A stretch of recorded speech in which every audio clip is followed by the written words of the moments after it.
ప్రియమైన దేవుని వాళ్ళారా, ఇప్పటి వరకు పాటల ద్వారా దేవుని మనం స్తుతించాం. ఇక ముందుకు దేవుని యొక్క దివ్యమైన వాక్యాన్ని మనం ధ్యానం చేద్దాం. ఇప్పటికీ సమయం 8:58. మీరు ఎక్కువసేపు వినలేరు, ఇక ఆకలి అనే ఇబ్బందులు ఉంటాయి కనుక నేను త్వరగానే ముగించడానికి ప్రయత్నం చేస్తాను.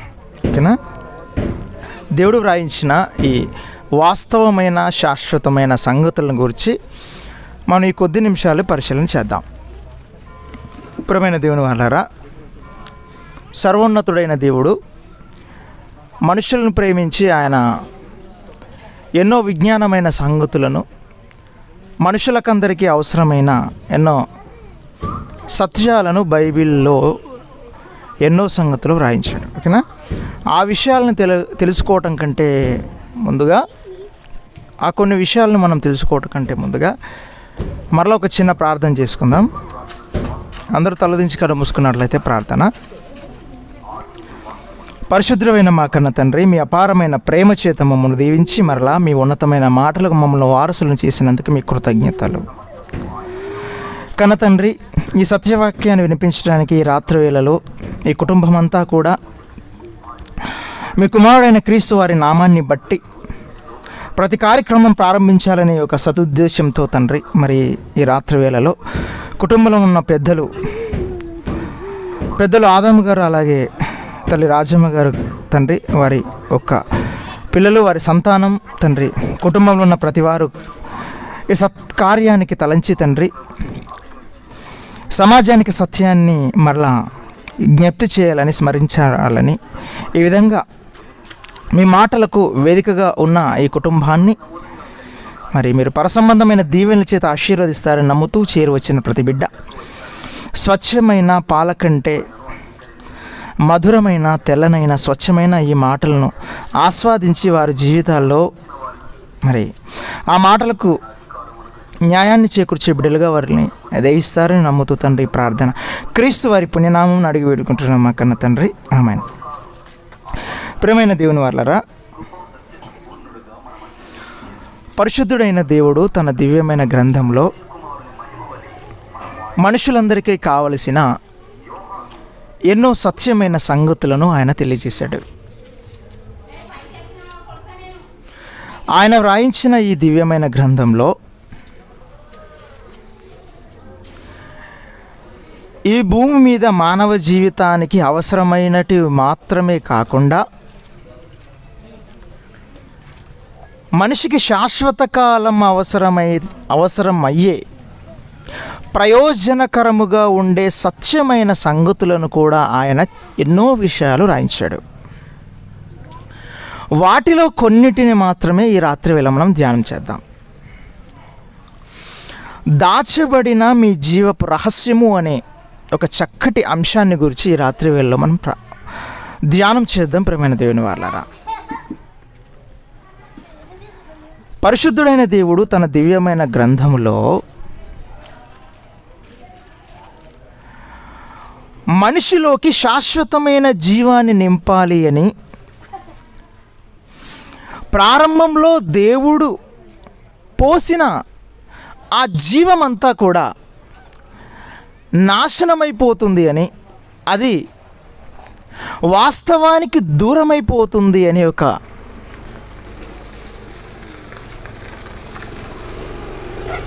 మనిషి యొక్క లోపాన్ని గుర్తించిన ఆ శాశ్వతమైన తండ్రి నశించిపోతున్న జీవం లేదా అవాస్తవంలోకి జారిపోతున్న ఈ జీవం మరలా ఆ జీవాన్ని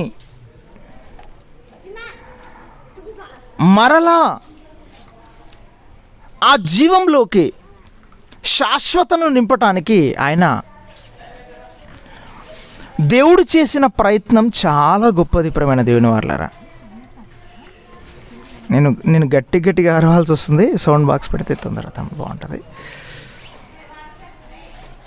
ఆ శాశ్వతుడైన దేవుడు మరలా మనుషులోకి నాశనమయ్యే జీవాన్ని కాకుండా శాశ్వతమైన జీవాన్ని నింపటానికి మానవ హృదయంలో శాశ్వతమైన జీవాన్ని నింపటానికి ఆయన చేసిన ప్రయత్నం లేదా ఆయన తలంచిన సంకల్పం చాలా గొప్పది అని చెప్పాలి. అన్న ఇది హైట్ కూడా పెట్టాలన్న, నాకు చాలా ఇబ్బంది ఉంది అసలు. క్షమించండి ఒక్క నిమిషం.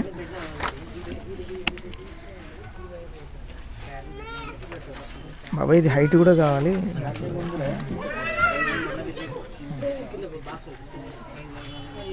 లరా మరి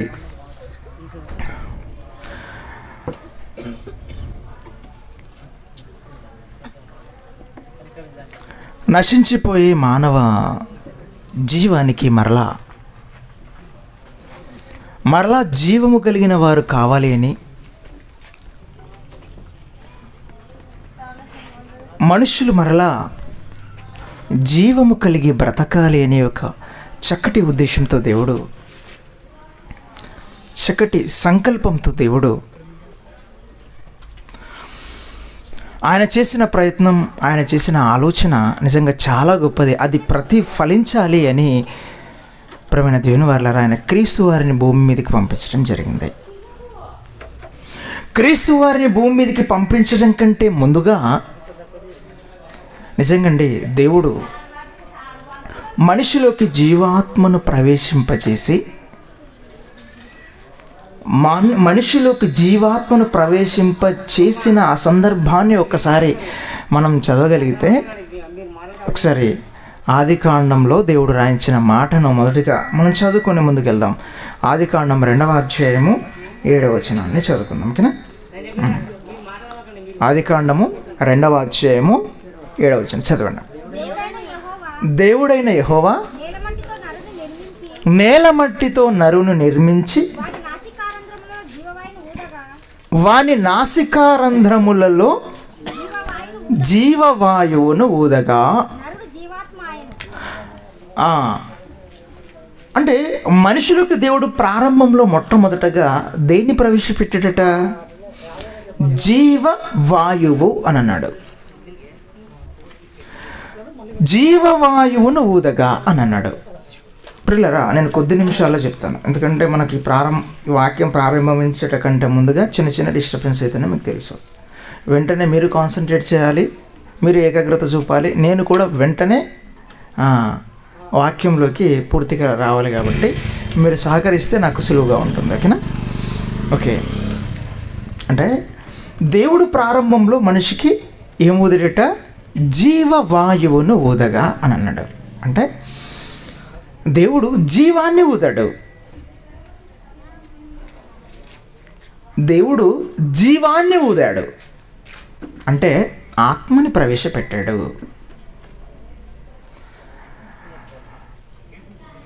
ఆత్మ లక్షణం ఏంటి?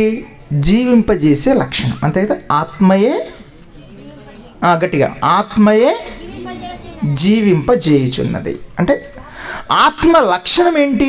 జీవింపజేసే లక్షణం. ఓకేనా? దేవుడు ఏం చేశాడు అంటే జీవాన్ని ప్రవేశపెట్టాడు, జీవవాయువును ప్రవేశపెట్టాడు మనిషిలోనికి. ఇక ఈ జీవవాయువు లేదా ఈ జీవం తర్వాత ఏమైపోయింది అని అంటే, దేవునిలో నుండి మనిషిలోకి, అంటే ఈ బొమ్మలోకి వచ్చేంత వరకు కూడా ఈ జీవం లేదా ఈ ఆత్మ వాస్తవికతలోనే ఉన్నది, వాస్తవంలోనే ఉన్నది. మనిషిలోకి వచ్చిన ఈ జీవం, మనిషిలోకి వచ్చిన ఈ జీవం కొద్ది రోజుల తర్వాత వాస్తవాన్ని మరచి ఆ వాస్తవంలోకి వెళ్ళిపోయింది. అంటే ఆ జీవం ఉన్నా ఉపయోగం లేనట్టుగా, ఉన్నా లేనట్టుగా, ఎవరి దృష్టిలో? దేవుని దృష్టిలో. ఓకేనా? దేవుడు తలంచిన వాస్తవికతల్లో జీవం లేకుండా పోయింది. అంటే ఉండవలసిన క్రమంలో ఈ జీవం, ఉండవలసిన పద్ధతిలో ఈ జీవం దేవుడు తలంచిన, దేవుడు పెట్టిన ఆ సత్యంలో ఈ జీవం లేకుండా పోయింది. అదే మనం చదువుకుంటాం. ఏమండి మరి దేవుడు ఒక మాట చెప్తాడు ఆదమ్మ వాళ్ళకి. ఏమంటారు ఆయన?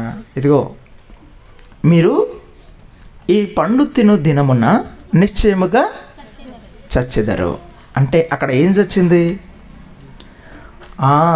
వాస్తవమైన జీవం చచ్చిపోయింది. దేవుడు తలంచిన జీవం చచ్చిపోయింది. మరలా మనలో మనము జీవము గలవారు కావాలి. ఇక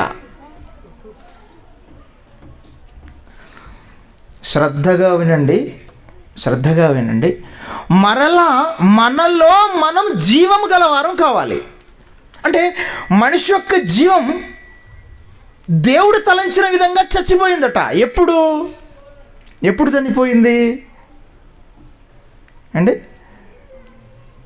మీరు దీన్ని తిను దినమున నిశ్చయముగా చచ్చెదరు అని అన్నాడు. దేన్ని దినమున? ఆ పండు, నేను వద్దని చెప్పిన పండును తిన్నారు. ఆ పండును తిను దినమున నిశ్చయముగా మీరు చచ్చిపోతారు అన్నాడు. నిజంగా చచ్చిపోయారు? మీరు ఆలోచించండి. వాళ్ళు ఆదమ్మ వాళ్ళు చచ్చిపోయారు ఆ రోజు? చావలేదు. మరి దేవుడు చెప్పిన అంటే ఏమని చెప్పాడు? మీరు చచ్చిపోతారు. మరి ఎందుకు చచ్చిపోలేదు వాళ్ళు? అరే ఏమి చచ్చింది అక్కడ?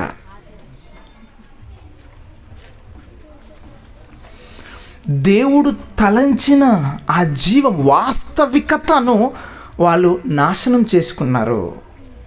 ఆ జీవంలోని వాస్తవికతను వాళ్ళు నష్టం చేసుకున్నారు, చంపుకున్నారు. ఒక మాటలో చెప్పాలి అంటే ఇప్పుడు కూడా చూడండి ప్రియమైన దేవుని వాళ్ళారా, మనం కూడా ఏమైపోతున్నామంటే ఉండవలసిన విధానంలోనే ఉంటాం కరెక్ట్గా. ఫస్ట్లో ప్రారంభంలో ఎలా ఉంటాం?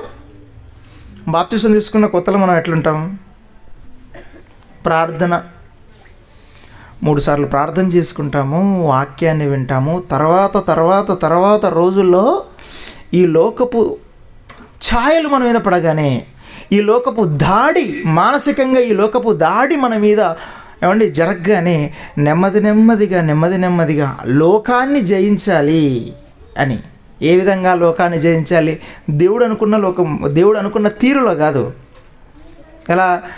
ఎగ్జాంపుల్, కుడి చెంప మీద కొట్టువాన్ని ఎడమ చెంప కూడా తుప్పు అని చెప్పాడు దేవుడు, అవును కదా? ఇప్పుడు మనం గెలుపు అంటే ఏమనుకుంటాం?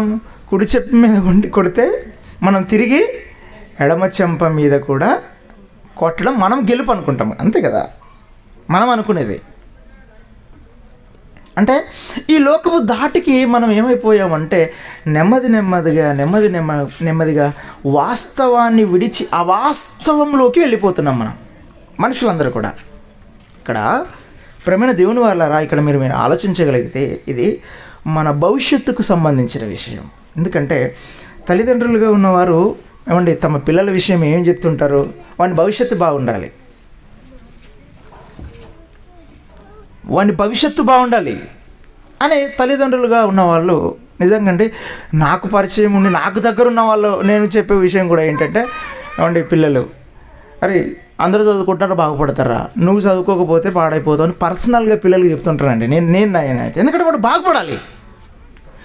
ఎందుకంటే భవిష్యత్తు ఏంటో మనకు, వాడు ప్రజెంట్గా వాడు ఎలా ఉన్నాడో మనకు అర్థమవుతుంటుంది. కాబట్టి వాడి భవిష్యత్తు ఏంటో అంచనా వేయచ్చు మనం, అంతే కదా? ప్రస్తుతం వాడు ఏం చేస్తున్నాడు అన్న దాన్ని బట్టి వాడి భవిష్యత్తును అంచనా వేయచ్చు. అందుకే తల్లిదండ్రులుగా లేక పెద్దలుగా ఉన్న మన వాళ్ళు ఏం చేస్తారంటే ముందు జాగ్రత్తగా ఇలా కాదు ఇలా ఉండాలి అని చెప్తారు, అంతే కదా? మరి దేవుడు కూడా భూమి మీద ఉన్న మనల గురించి అని ఏం చెప్తున్నాడంటే, వాస్తవంలో ఉన్న మనం మెల్లిమెల్లిగా ఎక్కడికి వెళ్ళిపోయాము? అవాస్తవంలోకి వెళ్ళిపోయాము. సత్యంలో ఉన్న మనం ఏమైపోయాము? నెమ్మదిగా అసత్యపు ఛాయలు అలుముకొని అటువైపు ప్రయాణం చేస్తున్నాం. నెమ్మదిగా మార్పు. ఆదాము హవ్వలు ఎప్పుడైతే ఏమండి తినవద్దు అని చెప్పిన పండును తిన్నారో నిజంగా వాళ్ళు చచ్చిపోయారండి. తిని చచ్చిపోయారు వాళ్ళు. వారి జీవాన్ని వారు చంపుకున్నారు. ఏమండి, వారి జీవాన్ని వాళ్ళు చంపుకున్నారు. దేవునిలో నుండి వచ్చిన ఆ జీవం శాశ్వతమైనది. ఆ జీవాన్ని వద్దు, ఏమండి పండు తినకండి అని దేవుడు చెబితే దాన్ని తిని తమ జీవాన్ని వారే చంపుకున్నారు. ఏ పండునైతే తిని తమ జీవాన్ని చంపుకున్నారో ప్రేమైన దేవుని వారలారా, ఆ విధంగానే మరలా మీరు తిని మీలో మీరు జీవం గలవారు కావాలి అని క్రీస్తు వారిని భూమి మీదకి పంపించి మరలా తినమని చెప్పాడు దేవుడు. అక్కడ తినొద్దని చెప్పాడు, ఇక్కడ తినమని చెప్పాడు. దేని గురించి ఆయన చెప్పాడో ఒక్కసారి మీరు ఏమంటే దేవుడు రాయించిన మాటల్లో కొన్ని మాటలు మీరు చూసుకోగలిగితే యోహాను సువార్త 6వ అధ్యాయము 53వ వచనాన్ని చదవండి. యోహాను సువార్త 6వ అధ్యాయము 53వ వచనం అనుకుంటాను. ఒకసారి ఆ మాట చదవండి, ఓకేనా? యోహాను సువార్త. కావున యేసు ఇట్లా నేను మీరు మనుష్య కుమారుని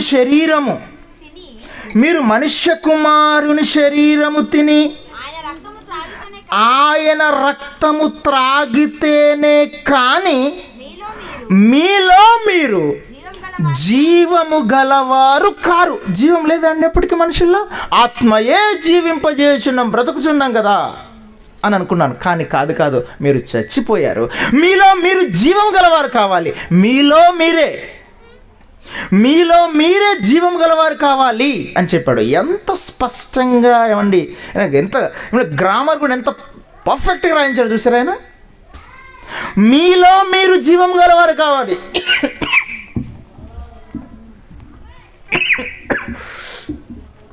అంటే మన జీవాన్ని మనం నాశనం చేసుకుంటున్నాం అంటుంటారు కదండి. ఇనుమును ఎవరు నాశనం చేయలేరట. ఇనుమును ఏమండి, మనం ఇనుమును మన చేతిని కొడితే నాశనం అవుతుందా? కాదు.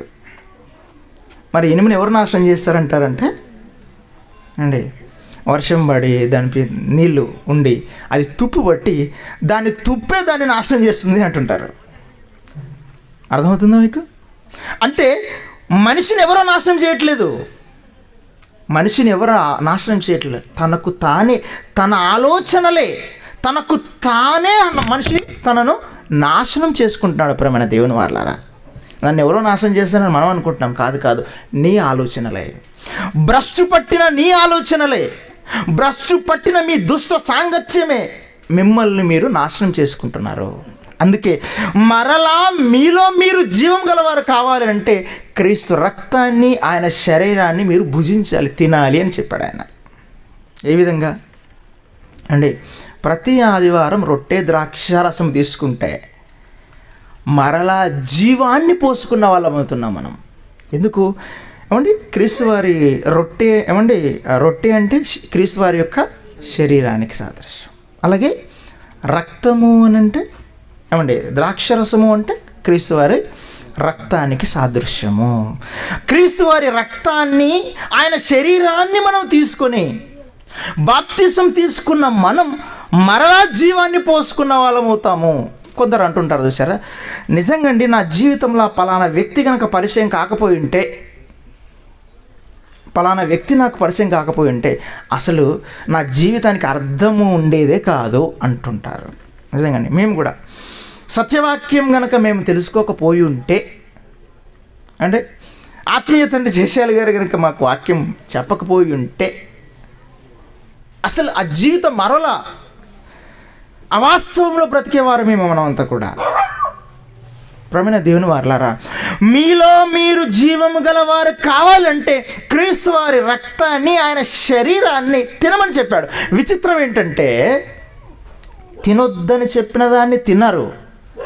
ఆయన రక్తాన్ని, ఆయన శరీరాన్ని తీసుకొని మీరు చేయవలసిన పని ఒకటి ఉంది. అదే మరలా తిరిగి చేయాల్సినది ఆత్మల రక్షణార్థం మీరు పని చేయాలి, తినాలి, పని చేయాలి అని చెప్పాడు ఆయన. ఆయన యొక్క శరీరాన్ని అలాగే ఆయన రక్తాన్ని తీసుకున్న మీరు సత్ప్రవర్తన కలిగి సత్క్రియలు చేయాలని ఆయన కోరుకున్నాడు. కానీ ప్రేమైన దేవుని వాళ్ళరా, మనుషులుగా ఉన్న మనం ఏమైపోయామంటే ఏమండి, మరలా జీవం కలిగిన వారముగా కాకుండా నెమ్మదిగా ఏమండి తమ్మును తామే నాశనం చేసుకోవటానికి క్రీస్తుకు దూరం అయిపోతున్నారు. ఇది ఎంత విచిత్రం మీరు ఆలోచించండి. అందుకేనండి క్రీస్తు వారు మరణించి తిరిగి లేచిన తర్వాత నిజంగా చాలామంది భక్తులు తమ జీవితంలో తమ జీవితంలో క్రీస్తు వారి యొక్క పునరుద్ధానం ఎలాగో ఉన్నదో ఆ పునరుద్ధాన బలము, ఆ శ్రమల అనుభవాన్ని సాధించాలి అని ఏమంటే నిజంగా చాలా తాపత్రయపడిన సందర్భాలను మనం చూసుకుంటాం అండి. ఎంత కష్టపడ్డారు అంటే ఒక్కసారి మీరు ఫిలిప్పీలకు రాసిన పత్రిక 3వ అధ్యాయములోని 10వ వచనాన్ని మీరు చదవగలిగితే, ఫిలిప్పీలకు రాసిన పత్రిక 3వ అధ్యాయము 10వ వచనాన్ని మీరు చదవగలిగితే, ఏ విధము చేతనైనను మృతులలో నుండి నాకు పునరుద్ధానము కలగవలెనని ఆయన మరణ విషయములో సమాన అనుభవము గలవాడనై ఆయన పునరుద్ధాన బలమును ఎరుగు నిమిత్తం. చాలు ఏమండి, క్రీస్తు వారు మన గుడ్ ఫ్రైడే జరిగింది కదా, యేసుక్రీస్తు వారు మరణించారు, తిరిగి లేచారు, ఆయన శ్రమపడ్డాడు, ఆ తర్వాత మరణించారు, పునరుద్ధానుడు అందరూ చెప్పుకుంటున్నారు, అందరూ అదే చూస్తున్నారు. కానీ పౌలు గారు అలా కాదు.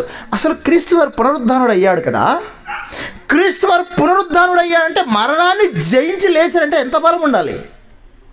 ఆ బలం ఎక్కడి నుంచి వచ్చింది? ఆయన ఆలోచించిన విధానం మీరు చూసారా? క్రీస్తు వారు మరణించి తిరిగి లేచారు అని అంటే ఆ బలం ఎక్కడిది? ఎక్కడి నుంచి వచ్చింది ఆ బలం? ఒక మనిషిని కొట్టామంటే వాడు తిరిగి లేవాలంటే బలం ఉండాలి కదా. ఒక మనిషి మరణించాలంటే మరలా తిరిగి లేవాలంటే ఎంత బలం ఉండాలి? ఏంటి ఆయన బలం? ఆయన తిరిగి లేచాడంటే పునరుద్ధాన బలము అన్నాడు. మరలా మాట చదువుదమ్మా.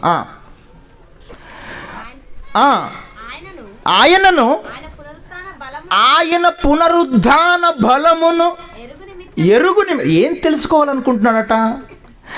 ఆయన పునరుద్ధాన బలాన్ని. అంటే పునరుద్ధానంలో బలం ఉందా? ఎంత బలం అంటే మరణం కంటే బలమైనది అది. అంటే మరణించాడు కదా క్రీస్తు వారు, మరణం బలమైనది అనుకుంటే మరణం కంటే బలమైనది ఆయన పునరుద్ధాన బలం. ఆ బలం ఏంటో తెలుసుకోవాలనుకుంటున్నాడు ఆయన. ఎవరు? పౌలు గారు. పునరుద్ధానంలో బలమా, పునరుత్థాన బలమా? అందరూ క్రీస్తు వారు మరణించారు, తిరిగి లేచారని అందరూ చూస్తుంటే, థ్యాంక్ యూ తమ్ముడు, మరణించారని తిరిగి లేచాడని చూస్తున్నారు. సరే, ఆయన ఎలా లేచాడు? నేను లేవాలి.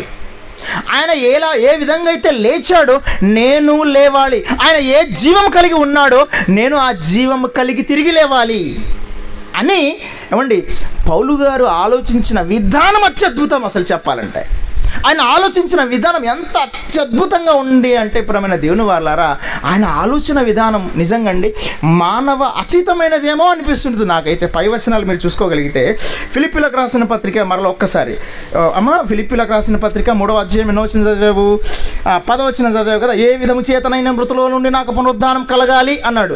ఎట్లయినా సరే నేను చచ్చిపోయి తిరిగి లేవాలి. ఏ విధము చేతనైనను పునరుత్థానం కలిగి నేను లేవాలి అని ఎందుకైనా ఆలోచించాడు? పునరుద్ధానుడై తిరిగి లేవాలంటే, నువ్వు బలము కలిగి లేవాలి అంటే అంతకుముందు ఆయన ప్రిపరేషన్ ఎలా ఉందో తెలుసా? ఆయన ఏ విధంగా ప్రిపేర్ అయ్యాడు తెలుసా అంతకుముందు పౌలు గారు ప్రారంభంలో ఆయన కూడా చచ్చిపోయాడండి. ఏ విధంగా చచ్చిపోయాడంటే తన జీవాన్ని చంపుకున్నాడు. క్రీస్తు వారు పరిచయం అయిన తర్వాత మరలా జీవించాడండి. జీవించిన అతను బ్రతికితే సంపాదించాలని అంటాం కదా మనం, బతికుంటే సంపాదించాలంటారు కదండి. క్రీస్తులో బ్రతికిన పౌలు గారు ఏం సంపాదించాడు? పై వచనం 9వ వచనంలో, 9వ వచనం, క్రీస్తును సంపాదించుకొని అని అన్నాడు. ఏం సంపాదించుకున్నట్టు ఆయన? నేను వెళ్ళిపోయిన తర్వాత మళ్ళీ మేము సంపాదించకూడదని మీ ఇష్టం, అది నేను చెప్పట్లా. మళ్ళీ తర్వాత వీళ్ళ బోధనని ఎలా ఉంటుందంటే సంపాదించుకోకూడదంటే నేను అది చెప్పట్లేదు. ఇక్కడ నేను చెప్తున్న విషయం ఏంటంటే, క్రీస్తును సంపాదించుకొని. పౌలు గారు మీకు ఇన్కమ్ ఏంటి అని అడిగితే ఆయన ఏం చెప్తున్నా అంటే క్రీస్తు అంటాడట. మీ ఇన్కమ్ ఏంటి? క్రీస్తును సంపాదించుకొని. అసలు క్రీస్తుని ఎందుకు సంపాదించుకున్నావయ్యా? అప్పటి వరకు చాలామంది ఫిలాసఫర్స్ ఉన్నారు కదా, ఏమంటే చాలా చాలా గొప్ప గొప్ప వాళ్ళు ఉన్నారు కదా. మరి క్రీస్తుని ఎందుకు సంపాదించుకున్నావు అంటే నేను ఒకటి చెప్తున్నాను. ఏంటి తెలుసా? పౌలు గారు చెప్తున్నమాట, నేను ఎందుకు క్రీస్తుని సంపాదించుకున్నానంటే ఆయన మాత్రమే మరణించి తిరిగి లేచాడు. ఆ జీవం ఏంటో, ఆ పునరుద్ధాన బలం ఏంటో అది నేను తెలుసుకోవాలి. ఆ జీవం ఏంటి అసలు? నేను బ్రతుకుతున్నాను కానీ మరణించి తిరిగి లేస్తానా? నేను బ్రతుకుతున్నాను సరే, మరణించి తిరిగి లేస్తానా? సరే, నేను మరణించి తిరిగి లేవాలంటే నేను ఏం చేయాలి? క్రీస్తుని సంపాదించుకొని అని అన్నాడు. ఏమండి, ప్రతి మనిషి మరణం తర్వాత తిరిగి లేస్తాడు. తెలుసా? ఎప్పుడు లేస్తాడు? క్రీస్తు వారి రాకతో ప్రతి మనిషి తిరిగి లేస్తాడు. ఓకే, కానీ ఆ తిరిగి లేపబడిన ఆ జీవితం దేనికి? నిత్య జీవానిక, నిత్య నాశనానిక? ఏమండి, తిరిగి లేస్తావు సరే, ఆ పునరుద్ధాన బలం దేనికి సంబంధించినది? వాస్తవమైన జీవితం కోసమా, లేదా వాస్తవమైన నిత్య జీవితం కోసమా, లేకపోతే నశించిపోయే జీవితం కోసమా? అది ఆలోచించాలి. ఏమండి, పౌలు గారు చెప్పిన మాటలు పై వచనాలు మీరు ఇంకా పై వచనాలు మీరు చూసుకోగలిగితే, ఇదిగో 7వ వచనం, అయినను ఏవేవి నాకు లాభకరమై ఉండెనో వాటిని క్రీస్తు నిమిత్తము నష్టముగా ఎంచుకొంటిని. నిశ్చయముగా నా ప్రభువైన యేసు క్రీస్తుని గూర్చిన అతి శ్రేష్టమైన జ్ఞానము నిమిత్తము సమస్తమును నష్టముగా ఎంచుకొనుచున్నాను, క్రీస్తును సంపాదించుకొని అని అన్నాడు. ఆయన ఏం సంపాదించుకున్నాడట? ఎందుకు సంపాదించుకున్నాడంటే మరణించి మరలా తిరిగి లేవగలిగిన బలం, ఆ పునరుద్ధాన బలం క్రీస్తులో ఉంది. ఆ బలాన్ని నేను కూడా సొంతం చేసుకోవాలి. మరి ఆయన పునరుద్ధానుడయ్యాడు. ఆయన బలం ఎక్కడి నుంచి వచ్చింది అని అంటే, ఏమండి, ఆయనకు ఎక్కడి నుంచి వచ్చింది? ఆ జీవం ఎక్కడి నుంచి వచ్చింది అంటే, పరలోకం నుంచి తండ్రి దగ్గర, ఏమండి, పరలోకంలో ఉన్న తండ్రి దగ్గర నుండి వచ్చిన క్రీస్తు వారిలోకి వచ్చిన ఆ జీవం. మీరు యోహాను సువార్తలు చూస్తే మనం చదువుకుంటాం, పరలోకం నుంచి వచ్చింది ఆ జీవం.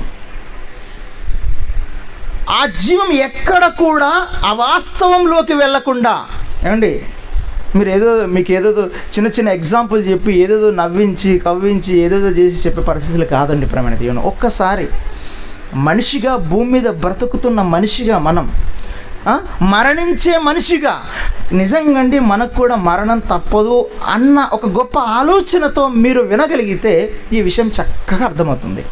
ఏం చెప్పాడు తెలుసా ప్రేమైన దేవుని వాళ్ళరా? ఆయన పునరుద్ధాన బలాన్ని నేను సంపాదించుకోవాలి.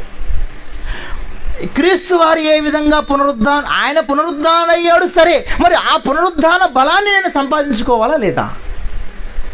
నిజంగా ఎంత గొప్పగా ఆలోచించాడు చూసారు. ఆ మాట మరలా మనం చూసుకోగలిగితే ప్రేమైన దేవుని వాళ్ళ ఫిలిప్పీయులకు రాసిన పత్రిక 3వ అధ్యాయము 10వ వచనం, ఏ విధము చేతనైనా మృతుల నుండి నాకు పునరుద్ధానం కలగవలెను. ఆయన మరణ విషయంలో సమాన అనుభవం గలవాడనై ఆయనను, ఆయన పునరుద్ధాన బలమును ఎరుగు నిమిత్తము, ఆయన శ్రమలలో పాలివాడనగుటకు ఎట్టిదో ఎరుగు నిమిత్తమును సమస్తమును నష్టపరుచుకొని వాటిని పెంటతో సమానముగా ఎంచుకొనుచున్నాను. ఏమన్నాడు చూసారా? ఇదిగో, మృతులలో నుండి నాకు పునరుద్ధానము కలగనవలెనని అని అన్నాడు. ఆయన ఆయన మరణ విషయంలో సమాన అనుభవం గలవాడనై ఆయనను, ఆయన పునరుద్ధాన బలమును ఏం చేయాలట? ఎరుగు నిమిత్తము. ఎరుగటం అంటే ఏంటి తెలుసా అండి? ఎరుగటం అంటే ఏంటంటే ఒక విషయాన్ని సంపూర్ణంగా తెలుసుకోవటం. ఉదాహరణకు ఒక విషయాన్ని చెప్తాను చూడండి. క్రీస్తు వారు భూమి మీద ఉన్నప్పుడు ఫిలిప్పు గారు వచ్చి ఒక మాట మాట్లాడతారు. ఏమంటారు తెలుసా? మాకు ఒకసారి తండ్రిని కనపరచుము, పరలోకమందు తండ్రిని కనపరచుము, నాకు అంతే చాలు, ఇంకేమొద్దనంటే యేసుక్రీస్తు వారు పలికిన మాట ఏంటో తెలిసి, ఫిలిప్పు, నేను ఇన్ని రోజులు నీతో ఎదురుగానే ఉన్నాను కదా, నన్ను చూసిన వాడు తండ్రిని చూసినట్టే కదా, నన్ను చూసినవాడు ఇది నువ్వు ఎరుగవా అని అంటాడు ఆయన. అంటే ఎరుగవా అంటే దాని అర్థం ఏంటి? నా మనసును తెలుసుకోలేదా? నన్ను తెలుసుకోలేదా? అసలు నేను పక్కనున్నానని గుర్తుపట్టలేకపోవడం ఏంటి ఫిలిప్పు? నన్ను చూస్తే తండ్రిని చూసినట్టే కదా, నువ్వు ఈ విషయం ఎరుగవా ఫిలిప్పు అని అంటాడు ఆయన. ఎరగటం అంటే ఏమండి, పక్కనున్న వారిని గూర్చి సంపూర్ణంగా తెలుసుకోవటం, ఒక విషయాన్ని సంపూర్ణంగా తెలుసుకోవటం ఎరగటం. అర్థమవుతుందా? ఏమండి, మరి ఈయన ఏం తెలుసుకోవాలనుకుంటున్నాడట పౌలు గారు? దేని తెలుసుకోవాలనుకుంటే ఆయన బలమేంటో ఎరుగు నిమిత్తం అని అన్నాడు. ఆయన బలం, పునరుద్ధరణ, మరణించిన తర్వాతనే తిరిగి లేచాడు కదా, ఆయన పునరుద్ధాన బలాన్ని నేనే తెలుసుకోవాలనుకున్నాడంటే ప్రియమైన దేవుడు. మరి ఇప్పుడు ఏం చేయాలంటే నేను సంపాదించాలి, క్రీస్తునే సంపాదించాలి అని అన్నాడు. What is your income? Paul గారు మీ ఇన్కమ్ ఏంటంటే జీసస్ క్రైస్ట్ అంటున్నాడు అనమాట ఆయన. వాట్ ఈజ్ యువర్ లైఫ్ అంటే కూడా నేను చెప్పేది కూడా జీసస్ క్రైస్ట్ అంటాడు ఆయన. ఇప్పుడు ఇన్కమ్ ఏంటని అడిగితే కూడా జీసస్ క్రైస్ట్ అంటున్నాడు ఆయన. నీ లైఫ్ ఏంటి అంటే యేసుక్రీస్తు. మరి నీ ఇన్కమ్ ఏంటంటే యేసుక్రీస్తు. ఎందుకు అన్నిటికీ యేసుక్రీస్తు అని చెప్పినట్టే చచ్చిపోయిన తర్వాత తిరిగి లేచింది ఆయనే కదా. ఆయనలాగా నేను తిరిగి బ్రతకాలంటే మరి ఆయనే కదా సంపాదించుకోవాలి, రైట్ అండి. చనిపోయిన తర్వాత నేను తిరిగి లేవాలి కదా, అలా తిరిగి లేచింది ఆయనే కదా, కనుకనే ఆయన్నే నేను సంపాదించుకుంటున్నాను అని చెప్పాడు ఆయన. మరి ఉన్నవన్నీ అవసరమైతే నష్టం చేసుకున్నాను కదా, ఇంకా అవసరమైతే దాని పెంటతో సమానంగా ఎంచుకున్నాను కదా. ప్రియమైన దేవుని వాళ్ళారా, తిరిగి లేవాలి అంటే వాస్తవమైన జీవాన్ని సంపాదించుకొని నిమిత్తము అన్నాడు. తిమోతి పత్రికలో పౌలు గారు మాట్లాడుతూ తిమోతి గారికి పత్రిక రాస్తూ ఎంత చక్కగా రాశాడంటే ఆ మాటలు మనం చదువుకుని ముందుకెళ్ళి ముంచి వేసుకుందాం. ప్రియమైన దేవుని వాళ్ళారా, తిమోతి గారికి రాసిన పత్రికలో ఒక మాట ఏమంటే చివరి అధ్యాయం అనుకుంటా, 6వ అధ్యాయం 18వ వచనం. వారు వాస్తవమైన జీవమును సంపాదించుకొని నిమిత్తము రాబోవు కాలమునకు మంచి పునాది అని అన్నాడు. ఏమండి పునాది, మంచి పునాది వేసుకున్నారట వాళ్ళు. దేని కొరకు? వాస్తవమైన జీవమును సంపాదించుకొని నిమిత్తము. కొందరు భక్తులట వాస్తవమైన దాన్ని మేము సంపాదించుకోవాలి. వాస్తవమైన, మళ్ళీ చదవమా, వాస్తవమైన, గట్టిగా చదవాలి. అది మనం వాస్తవమైన జీవం, వాస్తవమైన జీవం. మరి మనం ఏమంటే మనకు జీవం లేదా? మనలో జీవం ఉంది కానీ వాస్తవమైనదా? ఇది అవాస్తవమైనదిగా మారిపోయింది. కాబట్టి ఈ వాస్తవికతను సంపాదించుకోవాలి, తిరిగి వాస్తవమైన జీవంని సంపాదించుకునే నిమిత్తము అని అన్నాడు. ప్రియమైన దేవుని వాళ్ళారా, ఆ వాస్తవమైన జీవితం ఇదిగో భూమి మీద క్రీస్తు వారి ద్వారా ప్రారంభమవుతుంది. ఈ జీవం ఎక్కడ దాచబడిందని చెప్పాడు తెలుసా ఆయన? ముగించేసుకుందాం. ఈ జీవం ఎక్కడ దాచబడిందని చెప్పాడు తెలుసా అండి ఆయన? ఒకసారి అదే అధ్యాయంలో దేవుడు రాయించిన మరొక మాట కొలస్సీలకు రాసిన పత్రికలో, క్షమించండి, కొలస్సీలకు రాసిన పత్రిక 3వ అధ్యాయము 3వ వచనాన్ని మనం చదువుకుందాం. కొలస్సీలకు రాసిన పత్రిక 3వ అధ్యాయము 3వ వచనం. ఏలైనగా మీరు మృతి పొందితిరి, మీ జీవము ఎక్కడట? మీ జీవము క్రీస్తుతో కూడా దేవుని యందు దాచబడి ఉన్నది. ఇది రహస్యం. మన జీవం ఎక్కడుందట? దాచబడిందట. ఎక్కడ దాచబడి ఉంది? దేవుని యందు. ఏమండి దీని ఏమండి ఈ భూమి నుంచి ప్రారంభమైతే ఏమండి ఈ భూమి మీద శాశ్వతంగా ఉండం కదా. మరి శాశ్వతంగా ఉండే చోటు ఏది? శాశ్వతంగా ఉండే నివాసం ఏది? శాశ్వతమైన వారెవరు? దేవుడు. కనుక మన జీవము ఎక్కడ దాచబడి ఉన్నదట? ఎక్కడ దాచబడి ఉన్నది? దేవుని యందు దాచబడి ఉన్నది. క్రీస్తుతో కూడా ప్రారంభమైనది. ఏమండి దేవుని యందు దాచబడి ఉన్నది. ఇది జీవ రహస్యం.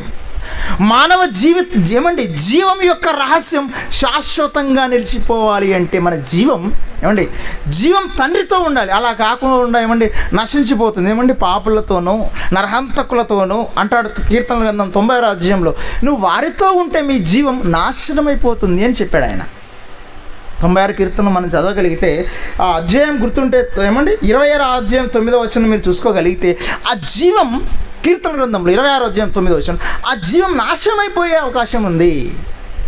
తండ్రి నా జీవాన్ని అక్కడ నువ్వు వదిలిపెట్టొద్దు, నీలో దాచుకో అని వాళ్ళు కోరుకున్నారు. ప్రియమైన దేవుని వాళ్ళారా, అంటే మన జీవం ఏమైపోతుంది? ఒక్కసారి మనల్ని గూర్చి మనం ఆలోచించాల్సిన విషయం. అసలు మనం ఎటువైపు వాస్తవంలో ఉన్నామా, అవాస్తవంలోనే ఉన్నామా?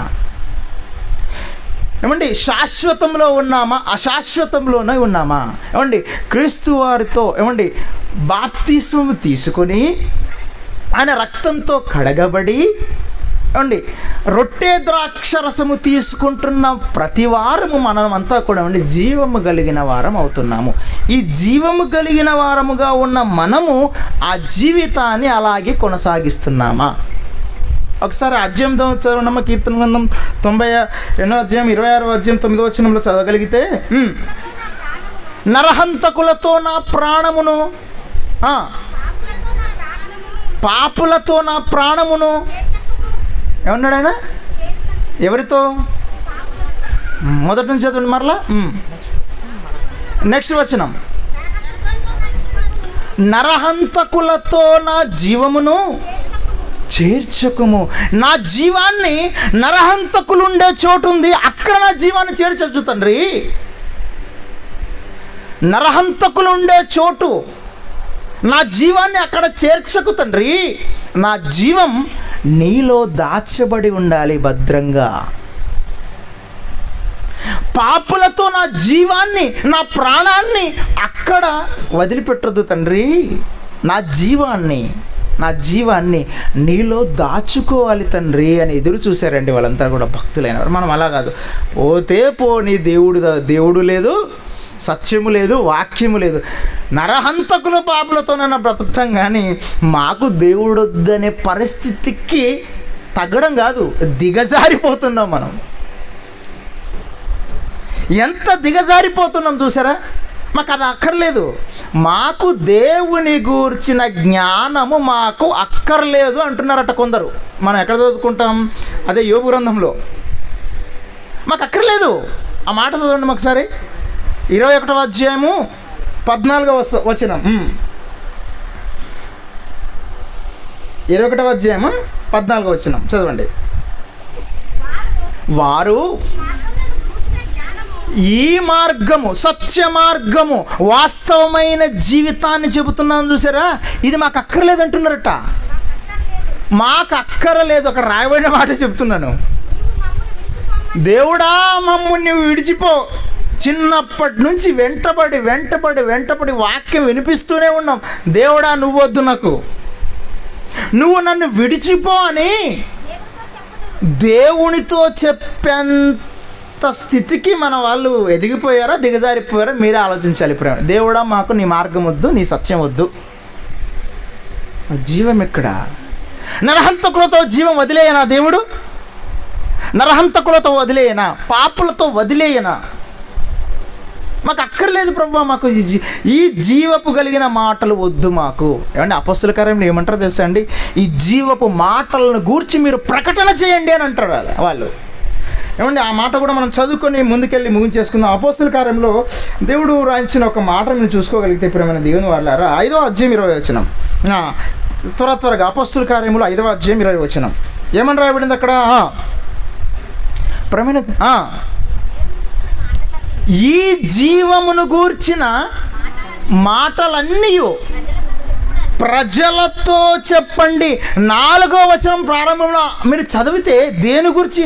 క్రీస్తు పునరుద్ధానాన్ని గురించి అక్కడున్న వాళ్ళందరూ ఏమండి, అక్కడున్న భక్తులైన వారు ప్రకటిస్తుంటే భయంకరమైన వ్యతిరేకత వస్తుంది. అయినా కూడా వాళ్ళు ఇబ్బంది పెట్టినా కూడా వాళ్ళు భక్తులైన వారు పలుకుతున్న మాట ఈ జీవపు మాటలను గూర్చి.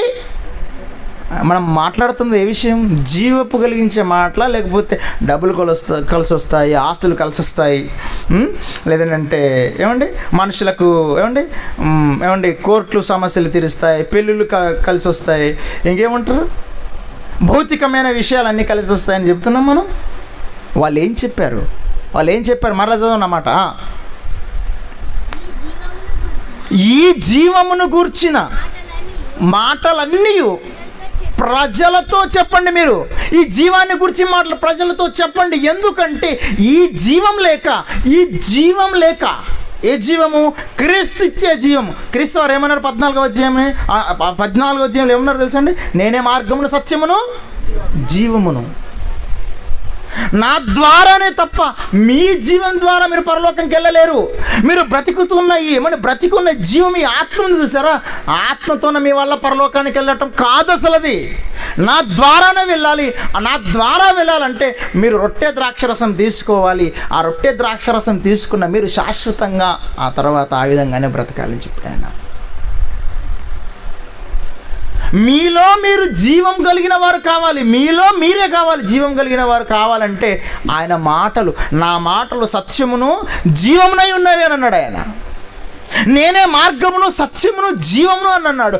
పరలోకంలో తండ్రి దగ్గర దాచబడాలి మీ జీవం శాశ్వతంగా అని అంటే ప్రియమైన దేవుని వారలా ఈ జీవపు మాటలు ప్రకటన చేయాలి.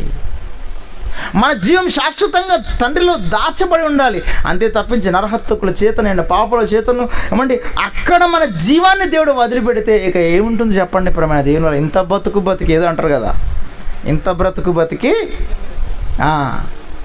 ఊరెనక చనిపోయినాడు ఏదో అంటుంటారు కదా లోకల్లా అండి. ఎంత బతికినా క్రీస్తును సంపాదించుకున్నానన్న స్థానంలో మీరు వెళ్ళగలిగితే ప్రియమైన దేవుని వారలారా, నిజంగా అండి ఆయన పౌలు గారు మాట్లాడిన మాటలు చూడగలిగితే చాలా అద్భుతం. అదొక్క మాటను మరలా చదువుకుని నిజంగా ముగించేస్తాను.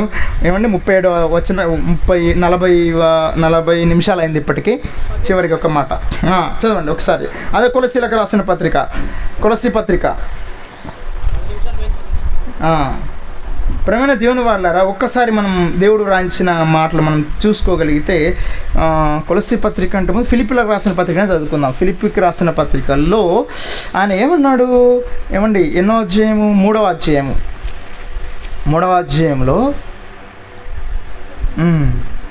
9వ వచనం. క్రీస్తును సంపాదించుకొని ధర్మశాస్త్రం మూలమునైన నా నీతిని గాక క్రీస్తునందల విశ్వాసము వలనైన నీతి, అనగా విశ్వాసమును బట్టి దేవుడు అనుగ్రహించి నీతి గలవాడనై ఆయన యందు అగుపడు నిమిత్తము ఏ విధము చేతనైన మృతంలో నాకు పునరుద్ధానం కలిగిన వలనని ఆయన మరణ విషయంలో సమాన అనుభవము గలవాడనై ఆయనను ఆయన పునరుద్ధాన బలమును ఎరుగు నిమిత్తము ఆయన శ్రమలలో పాలువాడనగుటకు ఎట్టుదో ఎరుగు నిమిత్తమును సమస్తమును నష్టపరుచుకుని వాటిని పెట్టతో సమానంగా ఏమనంటే ఆయనే అంటున్నాడు. ఆయన ఎట్లాగైతే సమాన అనుభవం ఉందో ఆయనతో పాటు నాకు సమాన అనుభవం కావాలి. ఆయన ఎట్లా నష్టం చేసుకుంటాడో నాకు అలాంటి అంటే పూర్తిగా ఇక్కడ ఏం చేసుకుంటున్నాడు అంటే ఆయన క్రీస్తును ఓన్ చేసుకుంటున్నాడు. ఆయన క్రీస్తును సొంతం చేసుకుని మాట్లాడుతున్నాడు ఆయన, అంతే కదా. క్రీస్తును సంపాదించుకొని మాట్లాడుతున్నాడు ఆయన. అంటే ఉదాహరణకు ఒక విషయం చెప్తాను చూడండి. ఇప్పుడు మనం ఉన్నాం, మన ఎదురుగా ఒక హత్య జరిగింది, ఒక గొడవ జరిగింది, ఒక మానభంగం జరిగింది, ఒక తప్పుడు క్రియ జరిగింది అనుకోండి. ఆ టైంలో పౌలు గారు ఎట్లా ఆలోచించేవారో మీకు చెప్తాను చూడండి. క్రీస్తును సంపాదించుకున్నాడు కదా ఆయన, క్రీస్తును సంపాదించుకున్నాడు. డబ్బులు సంపాదించుకున్న వాళ్ళు ఎలా ఆలోచిస్తారు? ఒక సందర్భం జరిగినప్పుడు వాళ్ళు డబ్బున్న వాళ్ళు వాళ్ళ ఆలోచన విధానం వేరు ఉంటుంది. I right are wrong? అదే పేదవాళ్ళు వాళ్ళ కళ్ళ ఎదురుగా ఒక హత్య జరిగితే వాళ్ళు సహాయం చేద్దామని ఆలోచన ఉంటుంది, అది పరిస్థితి వేరు. కానీ క్రీస్తును సంపాదించుకున్న ఇతను ఎలాంటి ఆలోచన కలిగి ఉంటాడు అంటే క్రీస్తును ఓన్ చేసుకున్నాడు, సొంతం చేసుకుంటాడు.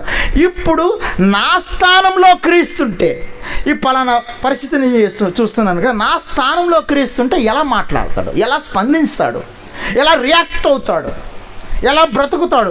నేను ఇలాంటి భయంకరమైన పరిస్థితుల మధ్య ఉన్నానంటే నాలో క్రీస్తు అయి ఉంటే, నేనే క్రీస్తు అయితే కాదు ఇక్కడే క్రీస్తే ఉంటే నేను లేను అంటాడు ఒక దగ్గర.